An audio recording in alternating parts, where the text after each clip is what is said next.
اللہم صلی علی محمد وعلی آلہ وبارک وسلم۔ بسم اللہ الرحمن الرحیم۔ ناظرین، اسلام قبول کرنے سے کئی سال پہلے حضرت عمر رضی اللہ تعالیٰ عنہ ایک مرتبہ تجارتی قافلے کے ساتھ مال لے کر مکہ سے شام گئے۔ قافلے میں قریش کے کئی بڑے بڑے سردار بھی شامل تھے۔ یہ قافلہ شام کے سب سے مشہور شہر دمشق گیا اور وہاں اپنا مال بیچ کر مکہ واپس روانہ ہوا۔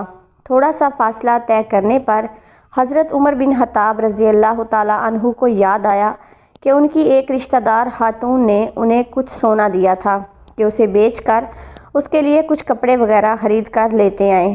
انہوں نے اپنے قافلے کے ساتھیوں سے کہا کہ فلاں رشتہ دار کا کام کرنے واپس دمشق جا رہا ہوں، کوشش کروں گا کہ یہ کام کر کے جلدی واپس آ جاؤں۔ حضرت عمر بن خطاب رضی اللہ تعالیٰ عنہ واپس دمشق گئے تو بازار بند ہو چکے تھے۔ مجبوراً وہ ایک مسافر خانے میں ٹھہرے اور سو گئے۔ تھوڑی دیر کے بعد اللہ کا ایک بندہ مسافر خانے میں آیا۔ اس نے حضرت عمر بن خطاب رضی اللہ تعالیٰ عنہ کو جگایا اور اپنے ساتھ اپنے گھر لے آیا۔ یہ بات واضح نہیں تھی کہ وہ شخص حضرت عمر رضی اللہ تعالیٰ عنہ کو پہلے سے جانتا تھا یا ان کے والد سے ان کی واقفیت تھی۔ انہوں نے حضرت عمر رضی اللہ تعالیٰ عنہ کی بڑی خاطر مدارت کی۔ کھانا کھا کر وہ تو سو گئے اور ان کا میزبان رات بھر عبادت کرتا رہا۔ صبح کو حضرت عمر رضی اللہ تعالیٰ عنہ بیدار ہوئے تو ان کے میزبان نے کہا کہ اکیلے بازار مت جانا، بازار میں لٹیرے اکثر مسافروں کو لوٹتے رہتے ہیں، میرے ساتھ چلنا۔ یہ کہہ کر وہ سو گیا۔ کیونکہ رات بھر جاگ رہا تھا، حضرت عمر رضی اللہ تعالیٰ عنہ نے اسے جگانا مناسب نہیں سمجھا اور اکیلے ہی بازار چلے گئے۔ بازار ابھی کھلا نہیں تھا۔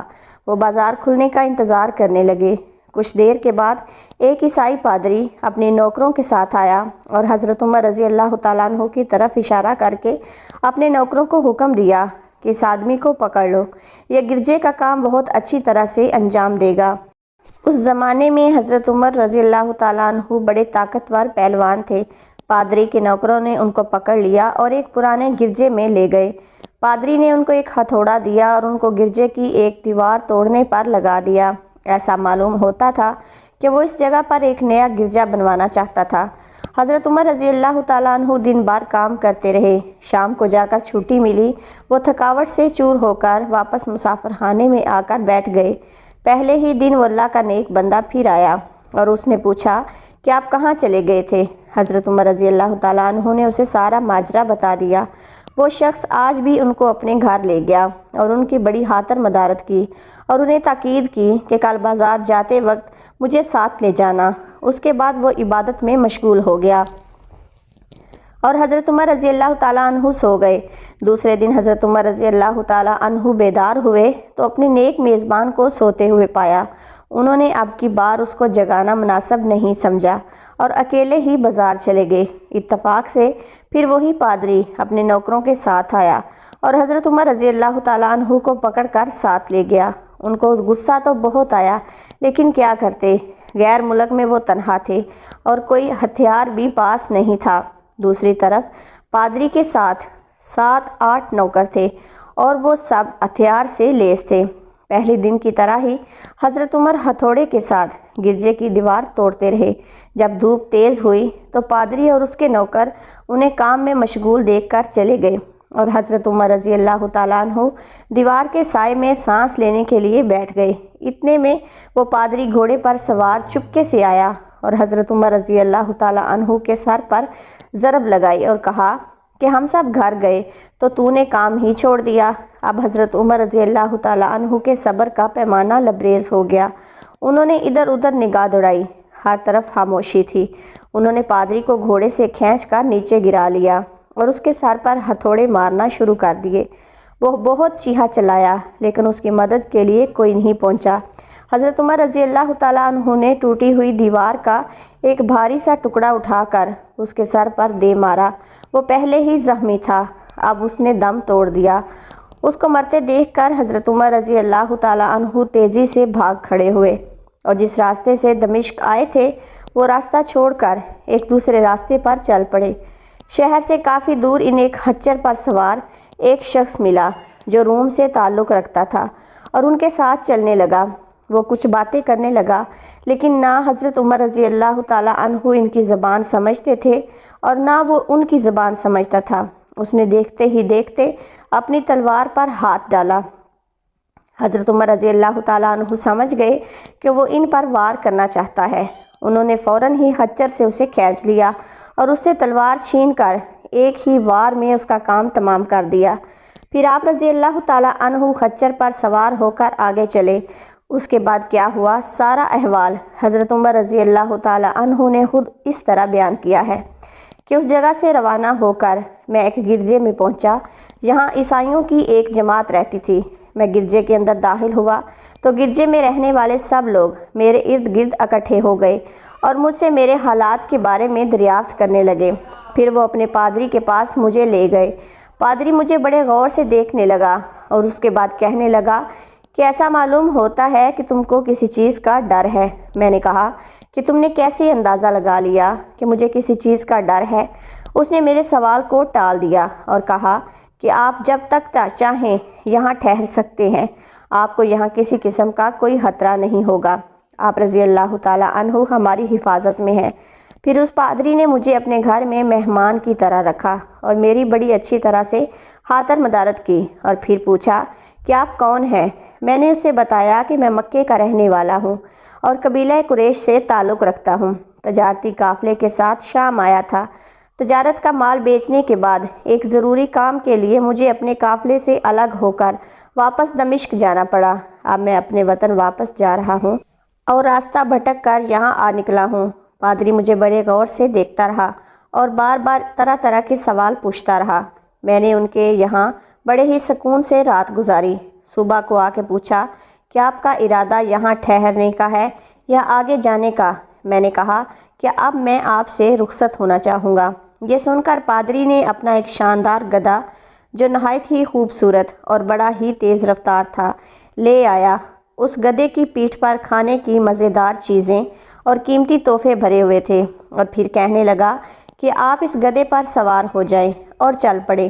راستے میں آپ کا گزر کسی عیسائی مکان کے پاس سے ہوگا تو وہ آپ کو اس گدھے پر سوار دیکھ کر آپ کی بے حد تعظیم کرے گا اور آپ کی خاطر مدارت میں کوئی کسر نہیں چھوڑے گا۔ یہ کہہ کر پادری نے میرا ہاتھ پکڑا اور کیلے میں لے جا کر کہنے لگا کہ اے عمر، آپ پر میرا حق واجب ہو گیا۔ میں نے کہا بے شک۔ اس نے کہا آپ کا تعلق ایک معزز قوم سے ہے، میری آپ سے ایک غرض ہے۔ میں نے کہا کہ آپ بیان کر دیں، لیکن حیرت کی بات ہے کہ آپ جیسا بڑا آدمی مجھ جیسے پریشان حال مسافر سے کوئی غرض کیسے رکھ سکتا ہے؟ اس نے بڑے یقین بھرے لہجے میں کہا کہ سنیں، میں ایک ایسا شخص ہوں جسے اللہ تعالیٰ نے آسمانی کتابوں کا علم عطا کیا ہے۔ میں نے آپ کی ذہانت میں بہت سی ایسی نشانیاں دیکھی ہیں جو یہ ظاہر کرتی ہیں کہ جب ایک مقررہ مدت پوری ہو جائے گی تو حالات میں زبردست تبدیلی آئے گی۔ اس وقت آپ ہمارے ملک کے حاکم بن جائیں گے اور یہاں کے سب شہروں میں آپ ہی کا حکم چلے گا۔ اس کے بعد پادری نے اپنی جیب سے قلم دوات اور کاغذ نکال کر کہا کہ میری غرض یہ ہے کہ آپ اس کاغذ پر لکھ دیں کہ اس گرجے اور اس کی جائیداد پر کسی قسم کا کوئی محصول لاگو نہیں ہوگا۔ میں نے حیران ہو کر پادری سے کہا کہ آپ مجھ سے مذاق تو نہیں کر رہے؟ اس نے کہا کہ قسم ہے اس ذات کی جس نے حضرت عیسیٰ علیہ السلام پر انجیل نازل فرمائی، میں جو کچھ کہہ رہا ہوں وہ بالکل سچ ہے۔ آپ مہربانی کریں اور میری درخواست قبول فرمائیں۔ میں نے پادری کی باتوں کو اس کا وہم سمجھا اور جیسے اس نے کہا میں نے اسی طرح کاغذ پر اسے لکھ کر دے دیا۔ اس کے بعد گدھے پر سوار ہو کر چل پڑا۔ راستے میں مجھے کئی جگہوں پر عیسائیوں کی جماعتیں ملیں۔ انہوں نے مجھے ایک پادری کے گدھے پر سوار دیکھ کر میری بڑی خاطر مدارت کی۔ میں اسی طرح جگہ جگہ عیسائیوں کا مہمان بنتا تبوک تک پہنچ گیا۔ اللہ سبحانہ و تعالیٰ کی شان، جس تجارتی قافلے کے ساتھ میں گیا تھا وہ کافی دیر میرا انتظار کرنے کے بعد اس جگہ سے چل پڑا تھا جہاں میں نے اسے چھوڑا تھا، اور اب تبوک میں ایک کنویں کے پاس ڈیرا ڈالے ہوئے تھا۔ قافلے والے میرے ساتھی مجھے دیکھ کر میری طرف دوڑ پڑے اور مجھ سے مل کر بہت خوش ہوئے اور کہنے لگے کہ اے ابن خطاب، ہم لوگ تمہارا انتظار کرتے کرتے بالکل امید ہار چکے تھے، تو ہم نے اس مکان کو کچھ کر دیا جہاں سے تم واپس دمشق گئے تھے، لیکن آپ کے بارے میں ہم بہت زیادہ پریشان تھے۔ یہ تو بتاؤ کہ اتنے دن تم کہاں رہے؟ میں نے وہ تمام حالات بیان کیے جو مجھے پیش آئے، لیکن پادری سے جو میری گفتگو تنہائی میں ہوئی وہ بالکل ظاہر نہیں کی، کیونکہ میں پادری کی ان باتوں کو اس کا وہم سمجھتا تھا اور اس کے عقیدے کی کمزوری سمجھتا تھا۔ قریش کے ایک سردار ابو سفیان بھی اس قافلے میں شریک تھے۔ انہوں نے مجھے اس شاندار گدھے پر سوار دیکھ کر کہا، ارے تم لوگ اس نوجوان کی خوش نصیبی تو دیکھو، اسے کسی ایسے میدان میں چھوڑ دیا جائے جہاں نہ پانی ہو نہ سبزہ، پھر بھی اسے کھانے پینے کے لیے رزق مل جائے گا۔ پادری نے رخصت کرتے وقت مجھ سے کہا تھا کہ جب میں اپنے ساتھیوں کے پاس پہنچ جاؤں اور گدھے کی ضرورت نہ رہے تو اس کی رسی کو مضبوطی سے باندھ کر گدھے کو اسی جگہ پر چھوڑ دینا۔ لہٰذا میں نے ایسا ہی کیا۔ یہ دیکھ کر ابو سفیان نے کہا، ارے یہ تم نے کیا کر دیا؟ گدھے کو ایسی جگہ پر چھوڑ دیا جہاں پر چور اچکے اور درندے اکثر گزرتے رہتے ہیں۔ میں نے کہا، اس کے مالک نے مجھے ایسا ہی کرنے کی ہدایت کی تھی، وہ اس کی عادتوں سے مجھ سے زیادہ واقف ہے۔ اب وہ جگہ گدھے والا کنواں کے نام سے مشہور ہے۔ وہاں سے روانہ ہو کر ہمارا قافلہ مکہ پہنچا۔ میرے اور پادری کے درمیان جو تنہائی میں بات چیت ہوئی تھی وہ مجھے بھلائے نہ بھولتی تھی۔ پہلے تو کئی دنوں تک میں نے اسے اپنے دل میں ہی رکھا، پھر مجھ سے کنٹرول نہیں ہوا اور یہ راز میں نے اپنی رشتہ دار عورت کے سامنے ظاہر کیا جس نے مجھے سونا دیا تھا۔ وہ بڑی عقل مند عورت تھی۔ اس نے مجھ سے کہا کہ اے ابن خطاب، میں تمہارے بچپن ہی سے تم میں اچھی نشانیاں دیکھ رہی ہوں۔ جب تم بہت چھوٹے بچے تھے تو میں نے ایک مرتبہ خواب میں دیکھا تھا کہ تم لمبے ہوتے جا رہے ہو اور تمہارا قد اتنا لمبا ہو گیا ہے کہ اس نے آسمان کو چھو لیا ہے۔ یہ دیکھ کر میں نے خواب میں کہا کہ ارے یہ میرے بچے کی کیا حالت ہو گئی ہے۔ کسی نے کہا کہ یہ لڑکا دنیا اور آخرت میں فلاح پانے والا بنے گا۔ جاہلیت کے زمانے میں اس قسم کی باتوں کا مطلب میری سمجھ میں نہیں آتا تھا۔ مکہ میں ایک شخص اہل کتاب یعنی یہود و نصارہ میں سے تھا جو بہت گمنام تھا۔ عام لوگ تو اس سے واقف بھی نہیں تھے، لیکن قریش کے چند ایک سردار اسے پہچانتے تھے اور اس کی بہت عزت کرتے تھے۔ ایک دن دوپہر کے وقت میں اس کے یہاں گیا اور اسے جا کر کہا کہ میں آپ سے کچھ باتیں کرنا چاہتا ہوں اور چاہتا ہوں کہ آپ ان باتوں کو اپنے دل میں چھپا کر رکھیں اور کسی کے سامنے ظاہر نہ کریں۔ اس نے ایسا کرنے کا وعدہ کیا تو میں نے اپنے سفر کے تمام واقعات اس کے سامنے بیان کر دیے اور اپنی رشتہ دار عورت کے خواب کا بھی ذکر کیا۔ جب میں اپنی بات مکمل کر چکا تو اس نے کہا کہ اے ابن خطاب، جس کو تم نے موصول کی معافی کا وعدہ لکھ کر دیا ہے وہ اس زمانے میں عیسائیوں کا سب سے بڑا عالم ہے۔ جو کچھ اس نے کہا وہ سب سچ ہے اور جلد ہی وہ سچ تمہارے سامنے آ جائے گا۔ جہاں تک تمہاری رشتہ دار عورت کے خواب کا تعلق ہے تو اس سے یہ ظاہر ہوتا ہے کہ مکے میں ایک بہت بڑا انقلاب آئے گا۔ زمانہ ایک نئی شکل اختیار کرے گا اور آنے والے زمانے کے آسمان اور زمین بدل جائیں گے۔ میں وہاں سے گھر چلا آیا اور اس کی ساری باتیں اپنے دل میں چھپا کر رکھیں۔ تھوڑا عرصہ گزرنے کے بعد قریش کی مجلسوں میں حضور صلی اللہ علیہ وآلہ وسلم کا ذکر ہونے لگا۔ یہ لوگ اس بات پر چڑھتے تھے کہ محمد صلی اللہ علیہ وآلہ وسلم اپنے آپ کو اللہ تعالیٰ کا رسول کہتے ہیں، لوگوں کو بتوں کی پوجا کرنے سے روکتے ہیں اور ایک اللہ کو ماننے پر زور دیتے ہیں۔ جلد ہی اللہ سبحانہ تعالیٰ نے اسلام کو ظاہر کر دیا اور مجھے یقین ہو گیا کہ حالات وہی صورت اختیار کر رہے ہیں جس کی طرف آسمانی کتابوں کے عالم شام کے پادری نے اشارہ کیا تھا۔ نبوت کے چھٹے سال حضرت عمر فاروق رضی اللہ تعالیٰ عنہ نے اسلام قبول کر لیا اور نبی کریم صلی اللہ علیہ وآلہ وسلم کے جانثار ساتھی بن گئے۔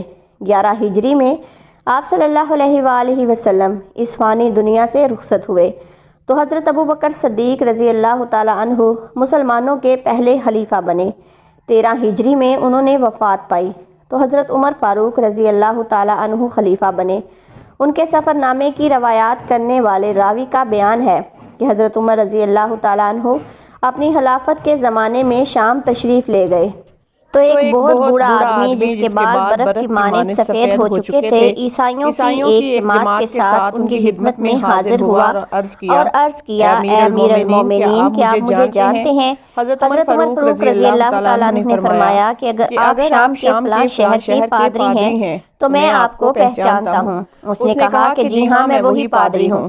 حضرت عمر فاروق رضی اللہ تعالیٰ عنہ نے فرمایا کہ میں نے آپ سے لکھ کر جو وعدہ کیا تھا وہ آج بھی قائم ہے۔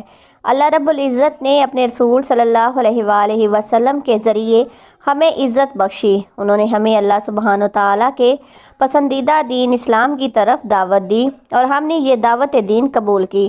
آپ ہی نے مجھے ان باتوں سے باخبر کیا تھا۔ اب آپ کو کون سی چیز اسلام کو قبول کرنے سے روکتی ہے؟ بوڑھے پادری نے حضرت عمر فاروق رضی اللہ تعالیٰ عنہ کی باتیں سن کر اسی وقت اپنے ساتھیوں سمیت کلمہ پڑھ کر اسلام قبول کر لیا۔ حضرت عمر فاروق رضی اللہ تعالیٰ عنہ کو جادوگروں سے بہت نفرت تھی۔ انہیں جہاں کہیں بھی پتہ چلتا کہ وہاں کوئی جادوگر ہے تو حضرت عمر فاروق رضی اللہ تعالیٰ عنہ انہیں قتل کرنے کا حکم دے دیتے تھے۔ حضرت عمر فاروق رضی اللہ تعالیٰ عنہ کے دور میں ایک شخص تھا جو لوگوں کو بتا دیا کرتا تھا کہ تمہارے ہاتھ میں کتنی کنکریاں ہیں۔ وہ یہ ظاہر کرتا تھا کہ مجھے غیب کا علم ہے۔ ایک مرتبہ حضرت عمر فاروق رضی اللہ تعالیٰ عنہ نے اس جادوگر کو بلایا اور اپنے سامنے بٹھا لیا۔ پھر آپ رضی اللہ تعالیٰ عنہ نے اپنا ہاتھ پیچھے کیا اور اپنے ہاتھ میں کچھ کنکریاں پکڑ لیں۔ پھر جادوگر سے کہا، چل اب بتا میرے ہاتھ میں کیا ہے؟ جادوگر نے کہا کہ آپ کے ہاتھ میں کنکریاں ہیں۔ پھر آپ رضی اللہ تعالیٰ عنہ نے فرمایا، بتا کتنی کنکریاں ہیں؟ جادوگر نے کہا 5 کنکریاں ہیں۔ آپ رضی اللہ تعالیٰ عنہ نے پھر اپنا ہاتھ پیچھے کیا اور پھر کچھ کنکریاں پکڑ لیں۔ پھر فرمایا، اب بتا میرے ہاتھ میں کیا ہے؟ جادوگر نے کہا کہ آپ کے ہاتھ میں کنکریاں ہیں۔ آپ رضی اللہ تعالیٰ عنہ نے فرمایا، بتا کتنی کنکریاں ہیں؟ جادوگر نے کہا، مجھے نہیں معلوم۔ ساری محفل حیران رہ گئی، آخر یہ کیا ماجرا ہے؟ پھر آپ رضی اللہ تعالیٰ عنہ نے فرمایا، پہلے جب میں نے کنکریاں اٹھائی تھیں تو بھی پتہ تھا کہ میرے ہاتھ میں کتنی کنکریاں ہیں۔ اس جادوگر نے میرا دماغ پڑھ لیا تھا۔